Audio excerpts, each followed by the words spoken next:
So, my dear students, we are continuing with our anti-inflammatory agents, the last part of the unit 5. Fine. So, these are the different agents which are categorized under anti-inflammatory agents. It has another name, NSAIDs, which is an abbreviation for non-steroidal anti-inflammatory drugs. NSAIDs. So these all are synthetic analgesics which are not like morphine. So these drugs will not depress central nervous system. So these drugs will not produce physical dependence. So these drugs doesn't have any abuse liability. That means these drugs cannot be abused, and these drugs are very particularly effective in inflammatory pain, inflammation, swelling. Then these all are also called non-narcotic, non-opioid or aspirin-like analgesics. Then these drugs act primarily on peripheral pain mechanisms. Peripheral means away from the central nervous system. Then, but have some actions on CNS to raise the pain threshold. So to make the pain tolerable. In such situations, it will little act on central nervous system. Okay, these drugs are many of these drugs are over-the-counter drugs. That means without prescription you will buy. Most of you might have bought them without prescription in medical shops. And so these drugs are OTCs, over-the-counter drugs. Okay, over-the-counter drugs. Let us see the classification of anti-inflammatory agents. This classification is tailored according to your syllabus, and there are many NSAIDs omitted out which are also important, but I have made it customized according to the syllabus. Okay, first one is salicylic acid derivative. Example, sodium salicylate and aspirin. You have synthesized them in the lab in first year, second year, and might have synthesized a number of times in different occasions. Okay. The second one is N-aryl anthralinic acid derivative. Example, mefenamic acid. For that you need to learn the synthesis. And meclofenamate. Third one is heteroaryl acetic acid analogs. Example, indomethacin, talmetin, zomepriag. Fourth one is aryl acetic acid analogs. Example, sulindac, diclofenac. Fifth one, pyrrolizine derivative. Example, ketorolac. Sixth one, aryl propionic acid derivative. Example, ibuprofen. For that you need to learn the synthesis. The next one is naproxen. The seventh category is oxycams. Example, piroxicam. Eighth one is aniline and para-aminophenol analogs. Example, phenacetin and acetaminophen. Acetaminophen, other name is paracetamol. Ninth category is pyrrolidine diones. Example, antipyrin and phenylbutazone. Let me skip to the chemical structures of anti-inflammatory agents.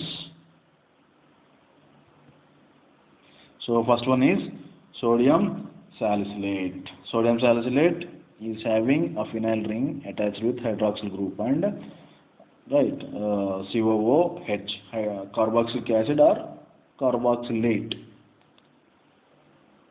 attached side by side. Okay, that means ortho position. Hydroxyl is at ortho position. The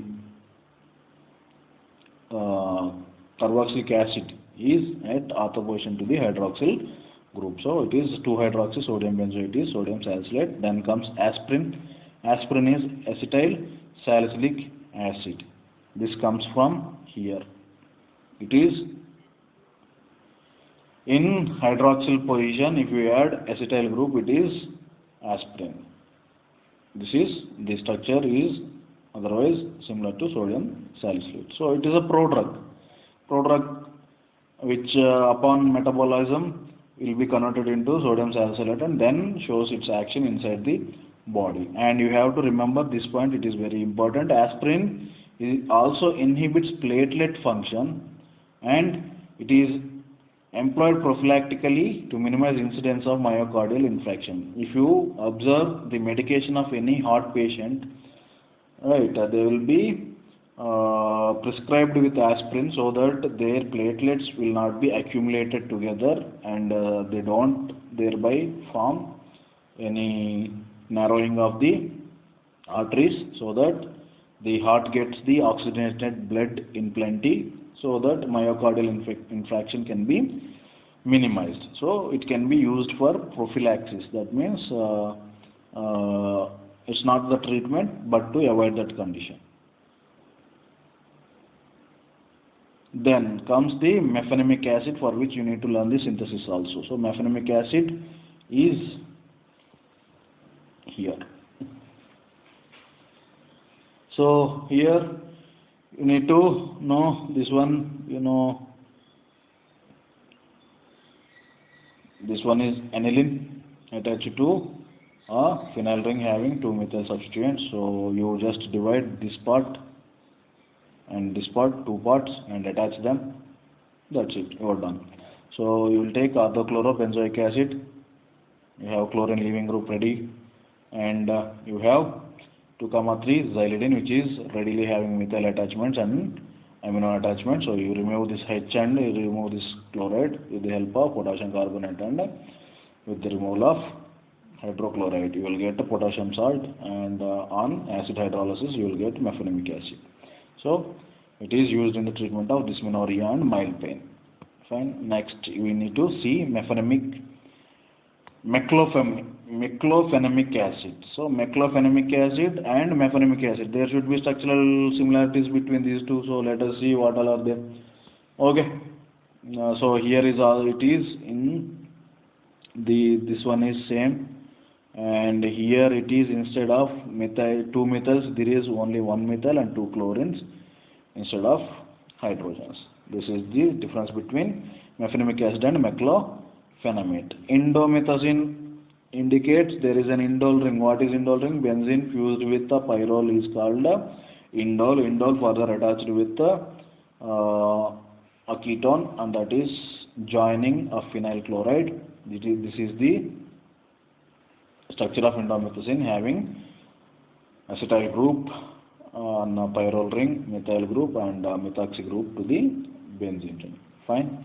These all are mostly employed in the treatment of rheumatoid arthritis, spondylitis, and in lesser extent to the gout. So most of the pain relievers are used in the condition called rheumatoid arthritis, which is characterized by the deposition of uric acid crystals in joints that will make the joints painful. In such conditions we will use these anti-inflammatory agents along with other category of drugs, and osteoarthritis also. Fine. Let us move on. Then comes Sulindac. You remember Su for sulfur. Okay. And here it is a simple benzene, cyclopentene, again a phenyl group further attached to sulfur oxide and a methyl attachment. Okay. And this is also same, rheumatoid arthritis, gout, and osteoarthritis. Tolmetin. Tol means toluene. This is toluene with a ketone bridging a pyrrole and toluene bridged with a carboxylate. That means a ketone. It's not carboxylate, it's a ketone bridge, and you have a methyl group attached to nitrogen and acetic acid. So used in the treatment of rheumatoid arthritis.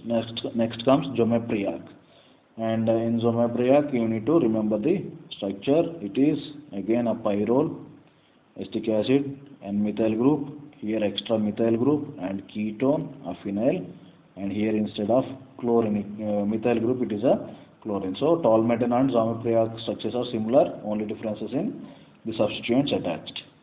Next comes Diclofenac. Diclo means dichloro, attached here, right?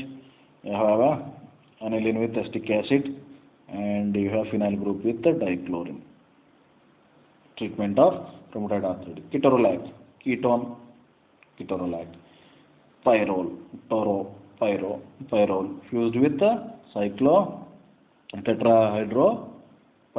Pyrrole, this is pyrrole, tetrahydropyrrole, fused with the single nitrogen atom, and with ketone it is attached to a phenyl group. Next comes naproxen, naphthalene. You know, this is naphthalene. Naphthalene one side attached to OCH3. Here, propionic acid, naproxen.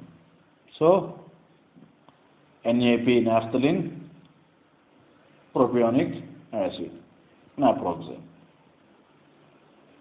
So here I have given the note for abbreviations. RA means rheumatoid arthritis, OA for osteoarthritis. Then you get ibuprofen. Brufen we pronounce it. Ibuprofen, isobutyl group, propyl group are there inside the chemical structure. If you take this phenyl group as central unit, this side it is isobutyl, this side it is what? Propionic acid. That's it, very simple. So here also the same building blocks kind of thing. So you take isobutyl benzene, so you are taking this part and adding acyl chloride and LCl3, aluminum chloride, removal of HCl condensation, you will get 4-isobutyl estophenone, that is the intermediate, and by using hydrogen cyanide you will get the cyanohydrin derivative of the same intermediate. Then you will attach your side chain in place of cyanide group with the addition of hydrogen iodide and phosphorus and some water. You will get ibuprofen, treatment of osteoarthritis and rheumatoid arthritis. Then comes piroxicam. Remember the structure of piroxicam, it is somewhat different now. Sulfur dioxide is there in the ring, NCH3 and NCH3, and you have pyridine ring here. Pyridine ring attached with the help of amide bond to this ring system is the thing you need to remember while practicing the structure. Then comes phenacetin, phenyl group, acetyl group, so phenacetin. Here it is ethoxy. Then comes acetaminophenone, acetaminophen, that is paracetamol. It is similar to phenacetin, only difference is here hydroxyl group in place of ethoxy group, and rest all same in phenacetin and acetaminophen, paracetamol. So you more often take acetaminophen, paracetamol. So at least you should remember the structure of paracetamol. If you remember the paracetamol structure, at least you should remember phenacetin. Only difference is methoxy instead of hydroxy group. Then comes antipyrin. Antipyrin, pyrazone. This is the pyrazole ring, and as double bond O is this zone. So it is attached with the phenyl ring on nitrogen and methyl group on other nitrogen, other methyl group on carbon. So antipyretic means what is antipyretic is the drug which reduces the elevated body temperature. Okay, it doesn't mean that if you take antipyrin it will not reduce the temperature, it will reduce the elevated temperature. Okay, it doesn't make your body cold in summer. But when you get feverish, the body temperature will rise above your normal body temperature. That elevated temperature will be reduced. And phenylbutazone. So you see the last structure, that is phenylbutazone. This is also a tetrahydropyrazole diones, pyrazone. Okay, then it is butyl, 1, 2, 3, 4. Butyl side chain is there, a phenyl side chain is there. So pyrazone having butyl and phenyl side chain. 2 phenyl side chains to 2 nitrogens and 1 butyl side chain. Here methyl, here it is butyl. So butazone. Okay. So there are similarities between phenylbutazone and antipyrin. So this is all about the drugs which are coming under anti-inflammatory agents.